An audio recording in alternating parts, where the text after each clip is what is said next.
मांगते हुए मगध की राजधानी राजगृह की ओर बढ़े। वो भिक्षा मांग ही रहे थे कि तभी उनकी नजर दो बालकों के ऊपर पड़ी। तभी उनमें से एक बालक उनकी ओर बढ़ा और उनसे बोला, प्रभु, मैं आपके लिए भिक्षा लाया हूँ। मैंने आपको भिक्षा दी है, अब मैं राजा बन जाऊंगा।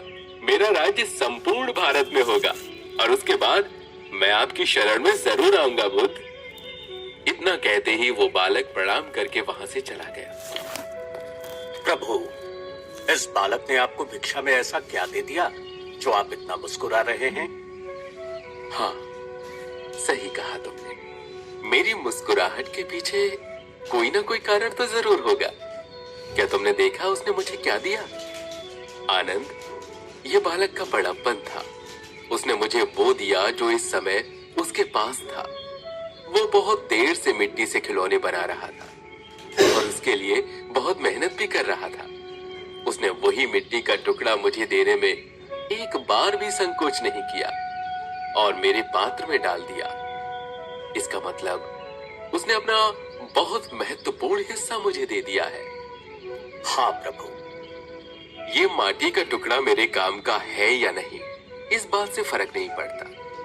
फर्क इस बात से पड़ता है कि उस बालक ने फिलहाल उसके पास जो मौजूद था मुझे दे दिया। आप सही कह रहे हैं प्रभु। देने वाले का हृदय बहुत बड़ा है। जानते हो आनंद, ये बालक आज से 100 वर्षों बाद पाटलिपुत्र में जन्म लेगा और एक महान राजा बनेगा। ये यशस्वी धर्मराज चक्रवर्ती होगा। जब इस सम्राट का जन्म भी नहीं हुआ था तभी महात्मा बुद्ध को ज्ञात हो गया था कि एक यशस्वी राजा जन्म लेने वाला है और वो सम्राट और कोई नहीं, मौर्य वंश के महान सम्राट महाराज अशोक थे। पर जब अशोक का जन्म हुआ तो ऐसा नहीं लग रहा था कि वो यशस्वी सम्राट बनेंगे या वो राजा भी बनेंगे या नहीं, इस पर भी संदेह था। अशोक की मां चंपारण की रहने वाली थी।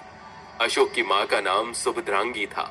सुभद्रांगी के पिता को किसी पंडित ने ये बताया कि अरे आपकी बेटी बड़े होकर महारानी बनेगी।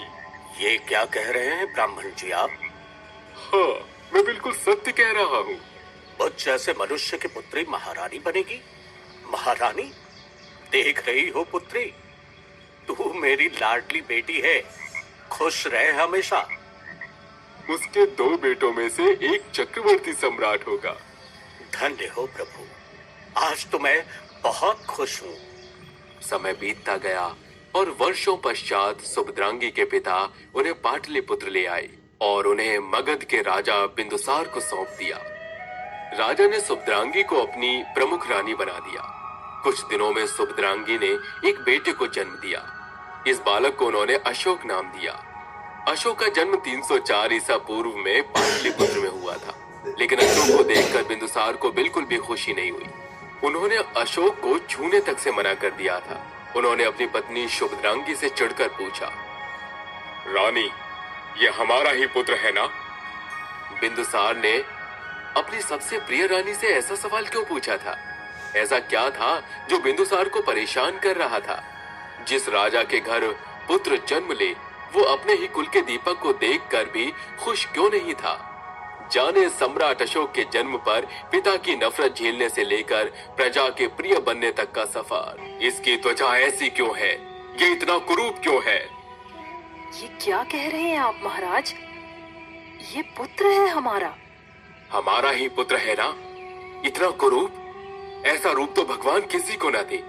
क्या पता इस कुरूप चेहरे के पीछे भव्य सम्राट हो। ऐसे पुत्र को मैं राजा बनाऊंगा? अच्छा मजाक है।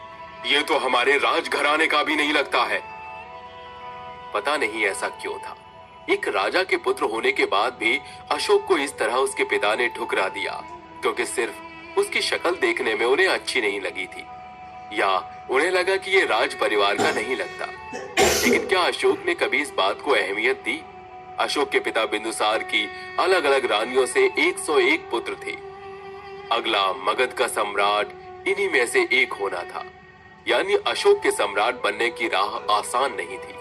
क्या बुद्ध ने जो भविष्यवाणी की थी वो गलत साबित होगी, या अशोक अपने भाइयों से मुकाबला करके उनसे आगे निकल करके सम्राट बन भी पाएंगे? समय बीतता गया। धीरे धीरे अशोक भी बड़े हो गए। उनकी शिक्षा सभी राजकुमार की तरह भली भांति हुई। अचानक बिंदुसार एक दिन कहते हैं, राधा गुप्त, अब वक्त आ गया है कि हम इस बात की खोज करना शुरू कर दें कि सम्राट बनने योग्य कौन है। महाराज, अभी तो सभी पुत्रों की शिक्षा चल रही है। हाँ, यही उचित समय है। हमें भी पहले से तैयारी करनी पड़ेगी ताकि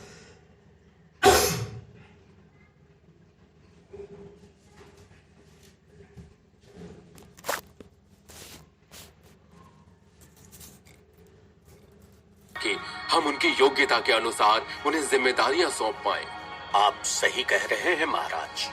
बताइए, क्या आदेश है? मैं सम्राट बिंदुसार मौर्य वंश का राजा होने के नाते अपने सभी पुत्रों को यह आदेश देना चाहता हूँ कि वो जल्द से जल्द राजवन पहुंचे ताकि मैं उनकी योग्यता की परीक्षा ले पाऊं। महाराज, आपके आदेश का पालन किया जाएगा। आपके सभी पुत्र जल्दी से जल्दी राजभवन पहुंच जाएंगे। धीरे धीरे पूरे महल में ये बात फैल गई कि बिंदुसार ने अपने सभी बेटों को परीक्षा के लिए बुलवाया है। शुभद्रांगी जी के पास भी ये संदेश पहुंचा। वो तुरंत अशोक के कमरे में जा पहुंची। पुत्र, तुम्हें महाराज का आदेश तो मिल ही गया होगा। हाँ। पुत्र, तुम्हें अपने कौशल से सभी को प्रभावित करना है और जीत कर आना है। तुम्हें वहां जाना चाहिए। मैं नहीं जाऊंगा माँ। महाराज बिंदुसार भले ही मेरे पिता हैं, लेकिन वो मुझे देखना भी पसंद नहीं करते। मैं उनकी दृष्टि में कुरूप हूँ और इस परीक्षा का परिणाम पता है मुझे। पुत्र, बिंदुसार की न्याय प्रक्रिया पर कभी संदेह मत करना। तुम्हें अपने कर्तव्य का पालन करना चाहिए। जब मैं यहाँ आई थी तब मुझे भी यहाँ के लोग और न्याय प्रक्रिया पर संदेह था। मेरे पिता यानी तुम्हारे नाना ने प्रस्ताव रखा था कि राजा बिंदुसार, मेरी पुत्री से विवाह कर लीजिए। नहीं, ये नहीं हो सकता। पर अब मेरी पुत्री आपकी है, आप ही इसके रक्षक हो। सम्राट बिंदुसार ने कोई सीधा जवाब न देकर उसे अपने हरम में रख लिया। शाही हरम में बिंदुसार की अन्य 15 पत्नियां भी रहती थी, जो सुभद्रांगी की अति सुंदरता से जलती थी। शाही हरम में बिंदुसार की पत्नियों ने सुभद्रांगी को राजा से दूर रखने का प्रयत्न किया। उनकी मान मर्यादा को गिराने के लिए उसे नाई का काम सौंप दिया। धीरे धीरे वो नाई का काम भी बहुत अच्छे तरीके से करने लगी और यहाँ तक कि वो राजा के बाल संवारने और दाढ़ी बनाने का काम भी करने लगी। एक दिन राजा उसके द्वारा बनाए हुए बाल और दाढ़ी से प्रसन्न हुए और कहा, तुम्हारी एक इच्छा जरूर पूरी की जाएगी। जी, मैं तो बस आपके साथ विवाह करना चाहती हूँ। मैं तुमसे विवाह नहीं कर सकता क्योंकि मैं एक क्षत्रिय हूँ जो एक निम्न कुल की स्त्री के साथ मेल नहीं कर सकता। महाराज, मैं एक ब्राह्मण हूँ। नाई का काम तो शाही हरम की रानियों ने मुझे जानबूझकर सौंपा था। अच्छा, ऐसी बात है तो फिर ठीक है। पुत्र अशोक, अब तुम समझे। मेरे व्यवहार से प्रसन्न होकर बिंदुसार ने मुझे रानी के रूप में स्वीकार कर लिया और मेरे साथ विवाह कर लिया। ये इनका न्याय ही समझ लीजिए कि वो सत्य का ही साथ देते हैं। ठीक है माँ, समझ गया। जाओ पुत्र, विजयी भव। अशोक पाटलिपुत्र से राजवन जाने के लिए आगे बढ़े। रास्ते में उन्हें बिंदुसार के मंत्री राधा गुप्त मिले। कहाँ जा रहे हो पुत्र? जी, मैं माता जी की आज्ञा का पालन कर रहा हूँ। ओह, तो तुम भी राजवन की ओर जा रहे हो? आ जाओ फिर पुत्र, मैं भी उसी ओर आ रहा हूँ। ठीक है, मैं आपका आभारी रहूंगा। भले ही महाराज बिंदुसार आपको दूसरों से कम आंकते हों, परंतु मेरी नजरों में आप बहुत योग्य हैं। पिताजी के इस विरोध से मुझे कोई समस्या नहीं है, बस कभी माँ के लिए बुरा लगता है।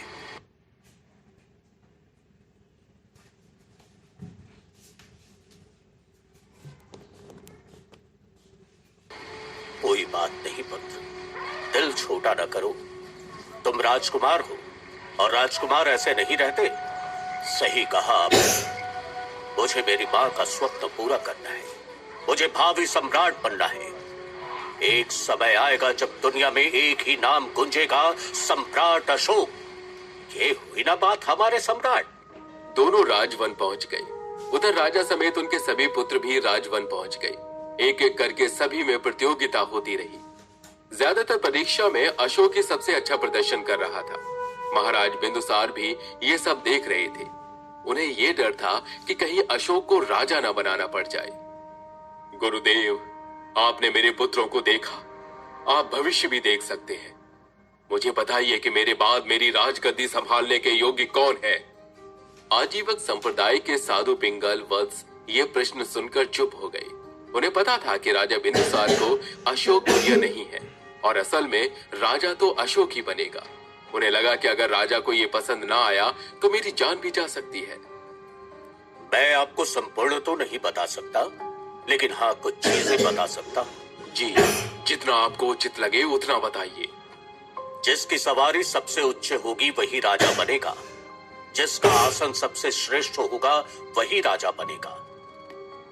ये तो आपने मुझे दुविधा में डाल दिया। जी, वो तो आप भी समझदार हैं। आपको समझ आ गया होगा, और अगर कोई संकेत ना मिला हो तो समय के साथ मिल जाएगा। जी, शुक्रिया आपका। मैं तो पुत्र सुशीम को ही सम्राट के रूप में देखना चाहता हूँ। बाकी भविष्य का ज्ञान तो आपको है। पिंगल वत्स ऐसे ही इशारों में बिंदुसार को बताते रहे, लेकिन उन्होंने कुछ भी क्लियर नहीं किया, क्योंकि वो जानते थे अगर ये बात राजा को पसंद नहीं आई तो उनकी जान जा सकती है। इसी तरह से शाम हो गई और अशोक अपनी माँ के पास आ गया। महात्मा पिंगलवत्स ने क्या बताया? क्या भविष्यवाणी की? यूं तो बहुत सारी भविष्यवाणी की है। बहुत सारी? इससे क्या मतलब है पुत्र? माँ, मेरा मतलब है कि पिंगल वत्स जी ने इशारों में काफी कुछ कहा, लेकिन किसी का नाम नहीं लिया। उन्होंने कहा कि जो सबसे अच्छे साधन से आया है, जो सबसे अच्छी आसन पर बैठेगा वही राजा बनेगा। पुत्र, ये बताओ, तुम किससे गए थे? तुम्हारी सवारी क्या थी? मैं तो हाथी की सवारी करके गया था। वो रास्ते में मुझे राधा गुप्ता जी मिल गए। वो भी उसी ओर जा रहे थे। तो सबसे श्रेष्ठ सवारी किसकी थी पुत्र? किसकी थी माँ? अरे, तुम अभी भी नहीं समझे? तुम्हारी और किसकी? तो क्या मैं? हाँ पुत्र, मुझे तो यकीन है तुम ही सम्राट बनोगे। और क्यों नहीं बनेगा मेरा पुत्र? तू ही तो इसके योग्य है। हाँ माँ, मैं जरूर सम्राट बनूंगा। ये तुम्हारी माता का स्वप्न भी है और आज्ञा भी। जी माता। इधर सुभद्रांगी और अशोक को भी यही लग रहा था कि अब अशोक ही सम्राट बनेगा, क्योंकि वो योग्य है। किंतु महाराज बिंदुसार का क्या? उन्हें तो अशोक का सम्राट बनना नहीं भाएगा। आखिर ऐसे में अशोक की राह और मुश्किल नजर आ रही थी। इधर राज्य में वैसे भी इस बात को लेकर के काफी कानाफूसी चल रही थी कि अगला राजा कौन बनेगा। तभी एक और पहाड़ टूट पड़ा। सभी मंत्री और महाराज सभा में बैठे हुए थे। तभी एक दूत वहां आकर सूचना देता है। महाराज की जय हो। कहो, क्या सूचना लाए हो? महाराज, तक्षशिला की प्रजा ने वहां के प्रांतीय शासकों से तंग आकर विद्रोह कर दिया है। राजकुमार सुशीम कहाँ है? मैंने तो पहले ही कहा था महाराज, राजकुमार सुशीम बड़े जरूर हैं पर योग्य नहीं। महाराज, राजकुमार ने बहुत कोशिश की, लेकिन अब बात बहुत बढ़ गई है। ठीक है, तुम जाओ और विश्राम करो। मंत्री, इस दूत के रहने खाने की उचित व्यवस्था करवाई जाए। जी महाराज। मैं सभी मंत्रियों और सलाहकारों से अनुरोध करता हूँ कि आप सब मुझे ये सलाह दें कि कैसे तक्षशिला का विद्रोह शांत किया जा सकता है। महाराज, मैं तो कहता हूँ कि अशोक को तक्षशिला के लिए नियुक्त कर दीजिए। आप सही कह रहे हैं। अशोक के लिए भी जरूरी है वो प्रशासन व्यवस्था संभाले और सीखे। हाँ प्रभु, और आप माने या ना माने, मैंने अशोक की आंखों में वो नूर देखा है जो दिलों को जीत सकता है। तो सभी लोग अपनी सहमति बता दीजिए। सभा में उपस्थित सभी लोग उनकी बात से सहमत हो गए। महाराज ने अशोक को बुलाने का संदेश दिया। पिताजी, आपने मुझे बुलाया, क्या हुआ? पुत्र, तुम्हें अभी तुरंत तक्षशिला के लिए निकलना पड़ेगा। अचानक ऐसा क्या हो गया है पिताजी जो मुझे वहां जाना पड़ेगा? पुत्र, तक्षशिला के लोगों ने मौर्य शासन के खिलाफ विद्रोह जारी कर दिया है, जिसे शांत कराने के लिए तुम्हें वहां भेज रहा हूँ। ठीक है पिताजी, मैं चला जाऊंगा। पर एक बात बताइए पिताजी, यहाँ के प्रशासक तो इस समय भ्राता सुशील हैं तो? हाँ तो क्या हुआ पुत्र, मैं तुम्हें ये विद्रोह शांत कराने के लिए नियुक्त कर रहा हूँ। ये एक राजा की आज्ञा है। हाँ, पर बस मैं ये सोच रहा था कि कहीं उन्हें ऐसा न लगे कि मैं उन्हें इस काबिल नहीं समझता और मैं आ गया हूँ विद्रोह शांत कराने। कोई कुछ नहीं समझेगा, और विद्रोह अभी तक तो शांत नहीं हो पाया ना, तो हमारे पास कोई रास्ता भी नहीं है। मैं आशा करता हूँ कि तुम इस काम में जरूर सफल होगे। जी पिताजी। विजयी भाव। बिंदुसार अशोक को राजा तो नहीं बनाना चाहते थे, किंतु उसे तक्षशिला भेजना उनके लिए मजबूरी बन गया था। अशोक हाथी, घोड़े और पैदल सेना के साथ तक्षशिला के लिए रवाना हो गया।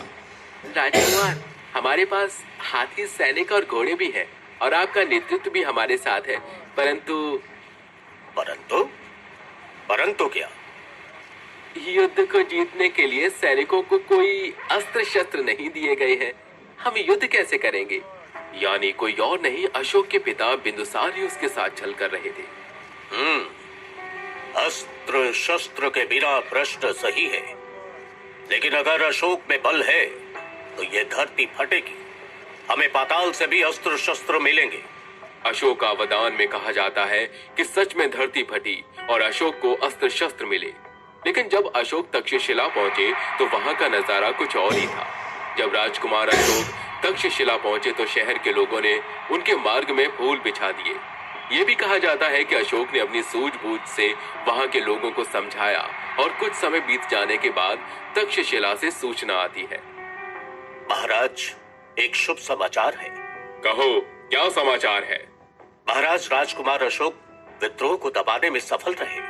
अब तक्षशिला की स्थिति बिल्कुल सही है, चिंता की कोई बात नहीं है।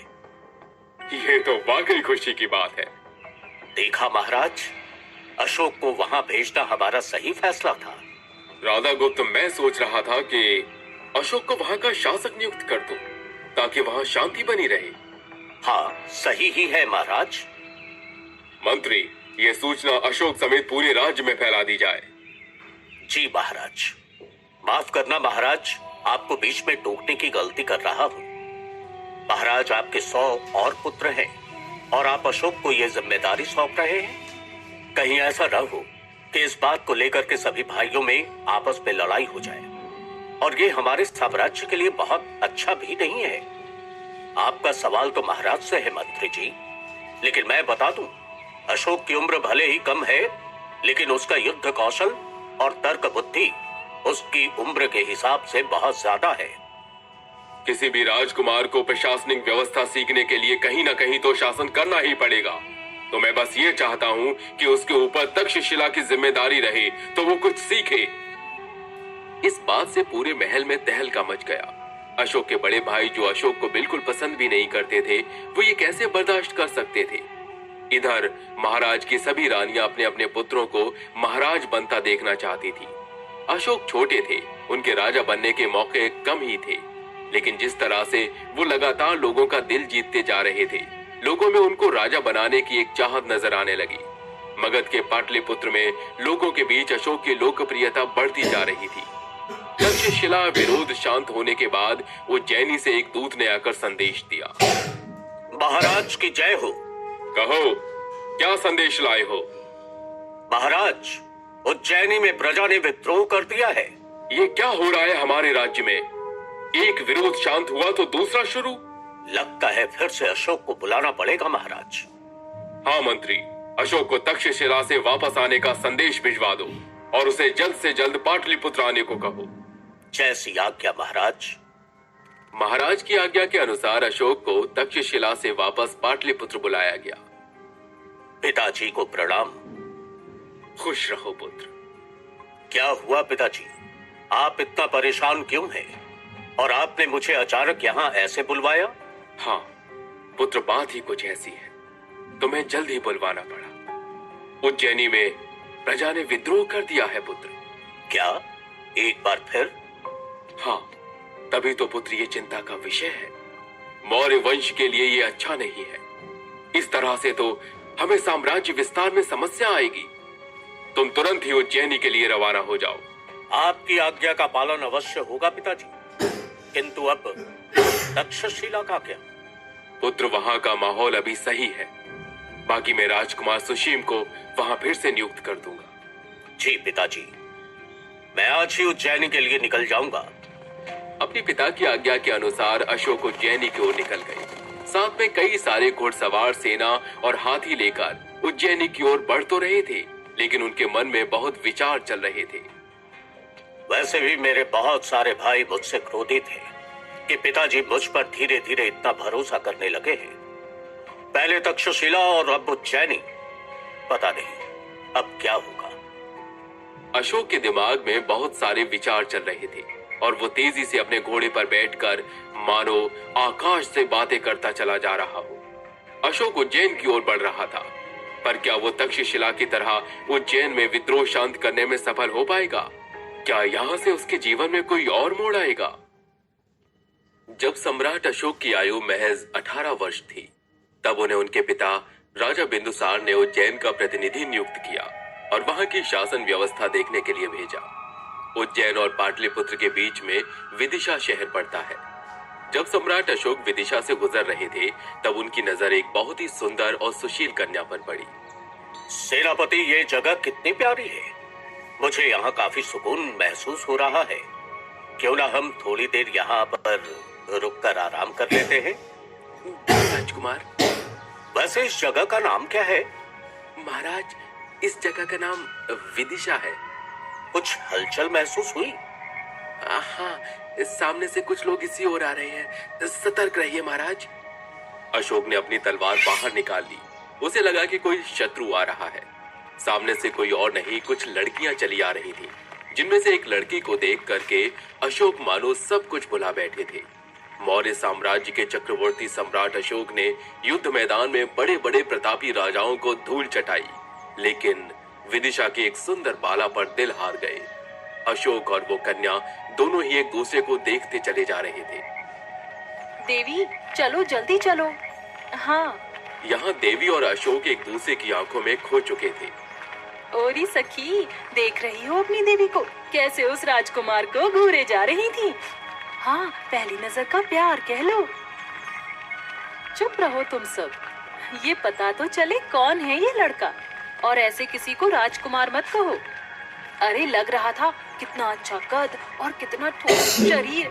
ऐसे तो बस राजकुमार ही होते हैं। चलो चलते हैं। क्यों, बस देख चुकी या और देखना है? आंखों में बसा लिया है। लड़कियां वहां से चली जाती हैं।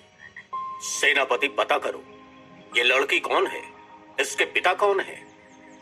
जी राजकुमार जी, मैंने ये स्थिति देखकर पहले ही गुप्तचर को भेज दिया था। अच्छा महाराज, देवी किसी उच्च कुल की व्यापारी की बेटी है जो कि शाक्य वंशी है। अच्छा, हाँ महाराज, जाओ देवी के माता पिता को संदेश दे दो कि हम उससे विवाह करना चाहते हैं। इसके बाद अशोक सेनापति के साथ देवी के घर पहुंचे। प्रणाम। खुश रहो बेटा, और कहो क्या करते हो? दिखने में तो तुम किसी राजा के बेटे लगते हो। हमारे घर पधारे, बहुत महान है आप। जी, मैं मौर्य वंश के राजा बिंदुसार का पुत्र हूँ अशोक। जी महाराज, बताइए। दरअसल बात यूं है कि मैं आपकी पुत्री से प्रेम करता हूँ और उससे विवाह करना चाहता हूँ। जी, ये तो हमारे सौभाग्य है कि हमारा रिश्ता एक राजघराने से होने जा रहा है। अशोक ने उनके माता पिता से बात की तो उनके माता पिता ने हाँ तो कर दिया, लेकिन देवी ने शादी करने के पहले कुछ शर्तें रख दी। मैं शादी करने के लिए तैयार हूँ, लेकिन आजीवन विदिशा में ही रहूंगी। ठीक है देवी। कहते हैं सच्चा प्यार करने वाले कुछ भी कर गुजरते हैं। उन्हें अपने प्रेम की प्राप्ति के लिए हर तरह की शर्तें मंजूर होती हैं। सम्राट अशोक ने भी ऐसा ही किया और अपनी प्रेमिका की खातिर उसकी इस शर्त को मान लिया। सम्राट अशोक की प्रेमिका अब उसकी पत्नी बन गई। इस तरह पहली नजर में ही प्रेम कर बैठे सम्राट अशोक की प्रेम कहानी परवान चढ़ी। अशोक और देवी का विवाह हो गया और इसके बाद अशोक उज्जैन का विद्रोह शांत कराने के लिए आगे बढ़े। अशोक ने अपनी सूझबूझ से उज्जैन के विद्रोह को शांत किया। उसने व्यूह रचना करके सभी को अपनी ओर कर लिया। अशोक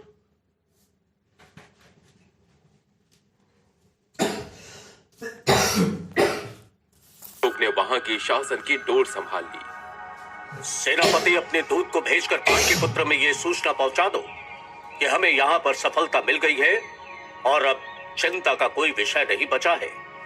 जी राजकुमार, मैं अभी अपने दूत को वहां भेजता हूँ। सेनापति द्वारा भेजा गया दूत पाटलिपुत्र पहुंचता है। महाराज, एक शुभ समाचार है। कहो, क्या समाचार है? महाराज, राजकुमार अशोक विद्रोह को दबाने में सफल रहे। अब उज्जैन की स्थिति बिल्कुल सही है, चिंता की कोई बात नहीं है। यह तो वाकई खुशी की बात है। बिंदुसार भले ही अशोक के बल को और सूझबूझ को नकार दे, लेकिन वो खुद भी ये जानते थे कि अशोक में यह काबिलियत है कि वो राजा बन सकता है। लेकिन कहीं ना कहीं बिंदुसार को लगता था कि अशोक सबसे छोटा है, तो कहीं वो राजगद्दी के लिए अपने सारे भाइयों को मार न दे। उज्जैन का मसला हल करने के पश्चात अशोक अपनी पत्नी देवी के पास विदिशा वापस पहुंचा, क्योंकि विवाह के बाद से वो उसे बिल्कुल भी समय नहीं दे पाया था, तो वो तुरंत ही वहां चला गया। देवी, मुझे माफ करना, विवाह के बाद मैं तुम्हें बिल्कुल भी समय नहीं दे पा रहा हूं, लेकिन अब मैं वापस आ गया हूं। अब तो तुम खुश हो ना? हाँ। एक तो मैं वापस आ गया हूं और दूसरा ये कि मैंने उज्जैन का मसला सुलझा दिया है। और फिर भी क्यों तुम मुझे खुश नहीं लग रही? देवी कुछ देर चुप रही, फिर अशोक ने कहा, जानती हो देवी, एक बार मैंने तक्षशिला का विद्रोह शांत किया था तो पूरे पाटलिपुत्र में लोग मेरी जय जयकार कर रहे थे। इस बार तो पिताजी भी बहुत खुश हुए होंगे और पूरे पाटलिपुत्र में मेरा नाम गूंज रहा होगा। हाँ, वैसे आप सही कह रहे हैं, विद्रोह तो शांत हो गया है, लेकिन आपने ये ध्यान दिया कि कितना रक्तपात हो गया है? क्या आपने उस बारे में सोचा? देवी, भले ही तुम राज परिवार से नहीं हो, लेकिन इतना तो तुम्हें पता भी है ना कि ये सब शासन व्यवस्था का ही एक हिस्सा है और हमें ही करना ही पड़ता है। फिर भी विद्रोहियों को दबाने के लिए थोड़ा सख्त बनना पड़ता है, और तुम तो एक क्षत्रिय की पत्नी हो। तुम ऐसे दुखी हो जाओगी तो हम कैसे राज्य संभालेंगे? आपके हाथ खून से सने हुए हैं और मुझे रक्तपात से नफरत है। आर्य, नफरत है। अच्छा, तुम्हें युद्ध से घृणा है, तो क्या योद्धा से भी घृणा हो गई? जिस योद्धा के हाथ खून से रंगे हों, वो भी निर्दोष लोगों के खून से, मुझे तो उस युद्ध से भी घृणा है। देवी, मुझे समझ नहीं आ रहा है कि मैं तुम्हें क्या बोलूं, और मुझे बहुत क्रोध भी आ रहा है। तुम्हें पता है एक राजा का क्या कर्तव्य होता है? कि उसकी प्रजा हमेशा खुश रहे। कभी कभी दुश्मनों से लड़ने के लिए और अपने राज्य विस्तार के लिए ऐसे युद्ध करने पड़ जाते हैं, और हमें इसकी शिक्षा मिलती है, हमें इसके लिए तैयार किया जाता है। भला ये कौन सा अच्छा काम है कि आप किसी की हत्या कर दो? तुम बौद्ध धर्म के अनुयायी हो, इसीलिए तुम इस तरह की बातें कर रही हो। पर देवी, मैं बौद्ध नहीं हूँ, मैं तो क्षत्रिय हूँ, और शासन और प्रजा की देखभाल करने के लिए ये सब करना मेरा कर्तव्य है। पर मुझे ये नहीं पसंद है। ये युद्ध और ये रक्तपात अब सब सामान्य ही है। भगवान बुद्ध ने अहिंसा को परम धर्म बताया है। अहिंसा में परम शांति है। मुझे पता है देवी, तुम्हें ये बात बुरी लगेगी, लेकिन आवश्यकता पड़ने पर मेरा रक्त बहाना भी एक धर्म है। इस धर्म को मुझे ही निभाना है। देवी यहाँ पर तो चुप हो गई, लेकिन उसने मन ही मन ठान लिया था कि वो अशोक को समझा कर ही रहेगी। क्या देवी की वजह से अशोक बौद्ध धर्म अपना लेगा? देवी ने अशोक को अहिंसा के महत्व के बारे में समझाने का प्रयास किया, लेकिन अशोक अपनी बात पर अडिग रहे, क्योंकि अशोक जैसे प्रतापी योद्धा के लिए युद्ध की राह छोड़कर अहिंसक होना असंभव सी बात थी। लेकिन एक बात यह भी थी कि उस समय की राजनीति युद्ध के बिना संभव नहीं थी, और मगध का तो ये इतिहास ही रहा था कि राजगद्दी के लिए रक्त बहाया गया था। ऐसे में अशोक भी उससे अछूता कैसे रह सकता था। इसी प्रकार अशोक और देवी का जीवन आगे बढ़ता रहा। अशोक अपनी युद्ध नीति से पीछे नहीं हटा और देवी भी बौद्ध धर्म के सिद्धांतों का पालन करती रही। धीरे धीरे समय बीतता गया और दोनों का जीवन आगे बढ़ता रहा। दोनों के बीच धर्म को लेकर अनबन तो थी, लेकिन प्यार भी कम नहीं था। वक्त बीत गया और देवी ने एक पुत्र को जन्म दिया। मुबारक हो राजकुमार, आपको एक पुत्र हुआ है। क्या पुत्र? ये तो बहुत बड़ी खुशखबरी है। दासी, देवी से कहो मैं उनसे मिलना चाहता हूँ। रानी देवी, राजकुमार अशोक आपसे मिलना चाहते हैं। क्या उनको आपने ये सूचना दी कि वो पिता बन गए हैं? हाँ, क्यों नहीं, तभी तो वो आपसे और अपने पुत्र से मिलने को इतने उत्सुक हैं। महाराज से कह दो, उनका पुत्र और मैं दोनों ही उनका इंतजार कर रहे हैं। जी रानी। अशोक रानी से मिलने उसके कक्ष में आता है। अशोक की प्रसन्नता की तो मानो सीमा ही नहीं थी। इस अवसर पर अशोक ने पूरे नगर में उत्सव की घोषणा की। देवी और अशोक दोनों ही अपनी पहली संतान को लेकर बहुत उत्साहित थे। आइए स्वामी, मिलिए हमारे नए मेहमान से। कितना तेज है मेरे पुत्र के चेहरे पे। वो भी क्यों ना आने वाले मौर्य साम्राज्य का उत्तराधिकारी जो है। क्या मतलब? कुछ नहीं देवी, तुम पुत्र को देखो। देखो कैसे हंस रहा है। जन्म से तेजवान प्रतीत होता है। देवी ने अपने पुत्र को देखते हुए अशोक से कहा, स्वामी, मैं चाहती हूँ हमारी पहली संतान का नाम आप रखें। हमारे क्षत्रिय राजकुमार का नाम भी क्षत्रियों के जैसा ही होगा। इसका नाम होगा महेंद्र। मन ही मन देवी सोच रही थी कि मैं अपने पुत्र को राज्य जीतने वाला नहीं, बल्कि दिलों को जीतने वाला बनाना चाहती हूँ। ये बड़े होकर बौद्ध धर्म को फैलाएगा। देवी की देख रेख और प्यार के साथ महेंद्र बड़ा होने लगा। महेंद्र को देवी बचपन से ही सीख दे रही थी और महेंद्र भी देवी के संस्कारों में ढलता जा रहा था। मेरा राजा बेटा कितना प्यारा है। बड़े होकर माँ का नाम रोशन करेगा, सभी से प्रेम करेगा। कुछ वर्षों बाद देवी ने एक पुत्री को जन्म दिया। अशोक इस बार भी पहले की तरह ही उत्साहित अपनी बेटी को पाकर बहुत खुश था। महेंद्र, इधर आओ पुत्र। ये देखो तुम्हारी बहन।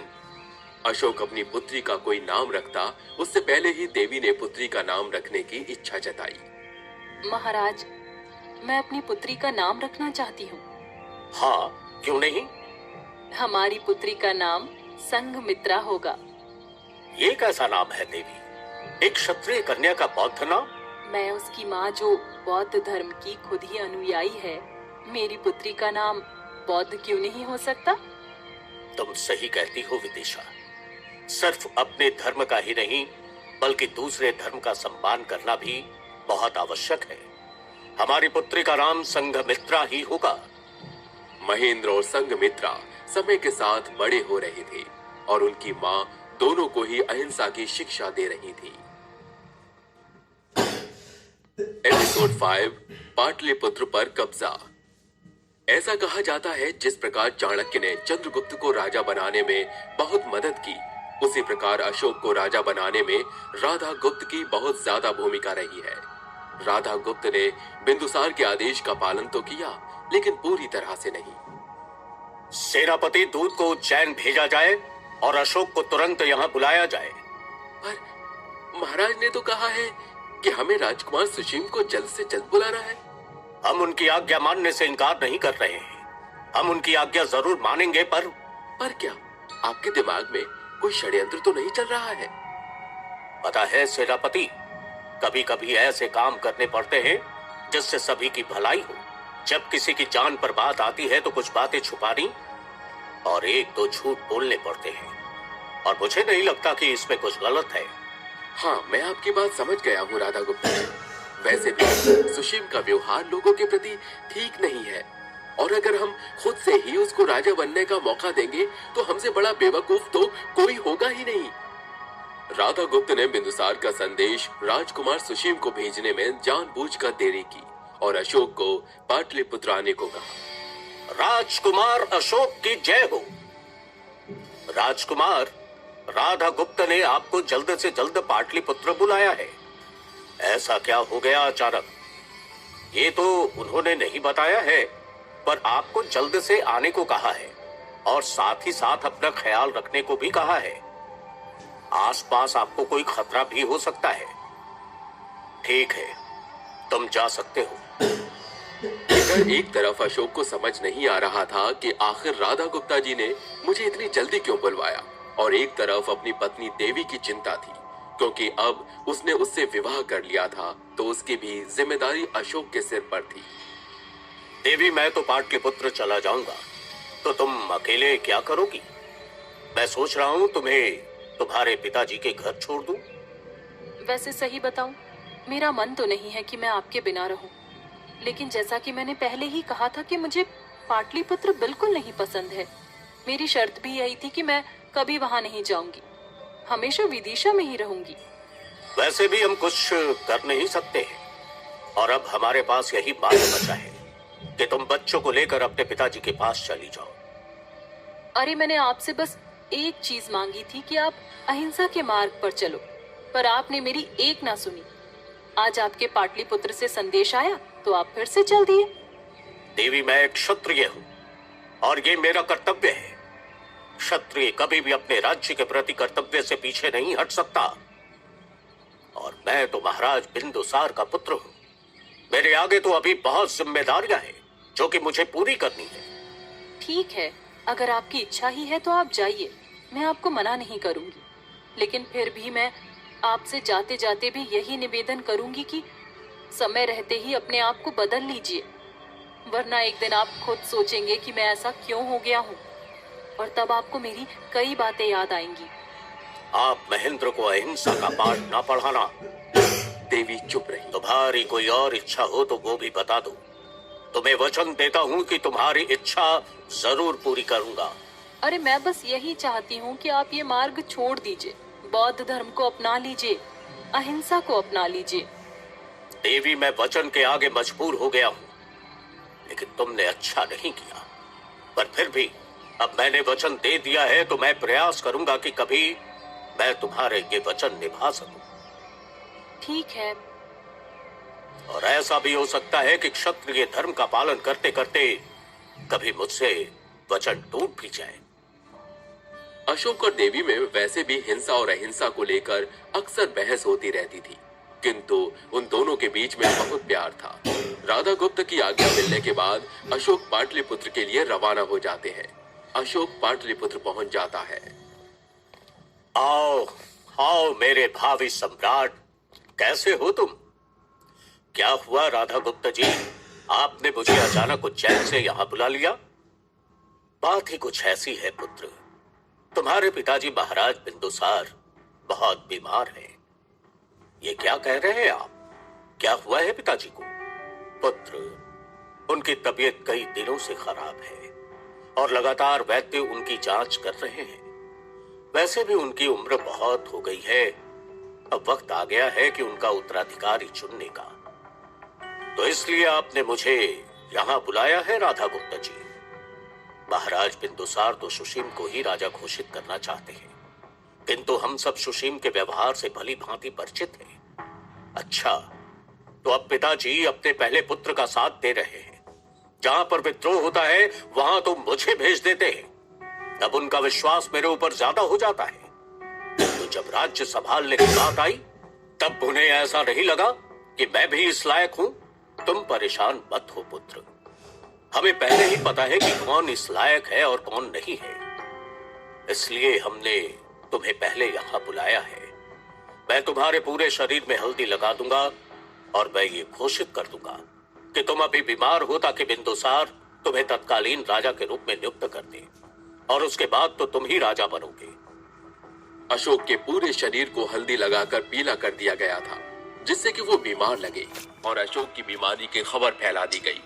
उधर बिंदुसार की तबीयत और खराब हो गई। बिंदुसार भी सुशीम की प्रतीक्षा कर रहा था।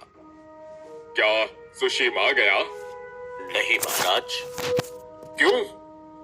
युवराज सुशीम तो नहीं आए, ये राजकुमार अशोक हैं। मुझे नहीं पता युवराज सुशीम को बुलाया जाए। महाराज, युवराज को आने में बहुत देर लगेगी, तब तक आप अशोक को राजा बना दीजिए। अशोक का राज्याभिषेक कर दूं? जी महाराज। महाराज, मैं कौन सा कह रहा हूं कि आप अशोक को हमेशा के लिए राजा बना दीजिए। मैं तो बस ये कह रहा हूं कि जब तक राजकुमार सुशीम नहीं आते हैं, तब तक आप राजा बना दीजिए।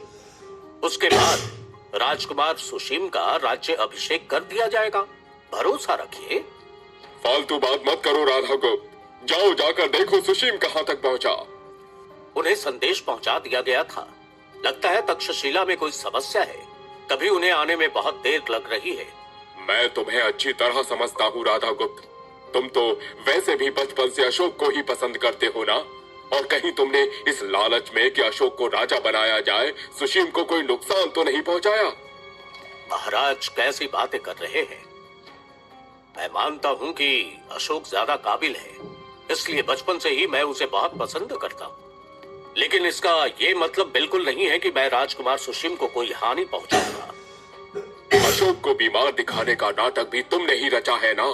तुम दुनिया को तो बेवकूफ बना सकते हो राधा गुप्त, पर मुझे नहीं। मैं भली भांति जानता हूं तुम क्या सोचते हो। महाराज, आप सब कुछ तो जानते हैं, लेकिन अपने पुत्र सुशीम को नहीं जानते हैं। अगर वो महाराज बना तो उसकी कायरता के कारण मौर्य साम्राज्य का अंत जरूर हो जाएगा। मेरी तबीयत वैसे भी बहुत खराब है, मुझे और परेशान मत करो। और जल्दी से जल्दी सुशील को यहाँ पर लेकर आओ, वरना तुम लोगों को भी देख लूंगा। जाओ। अगर मैं मगध का काबिल राजा बन सकता हूँ, तो इससे मुझे कोई नहीं रोक सकता।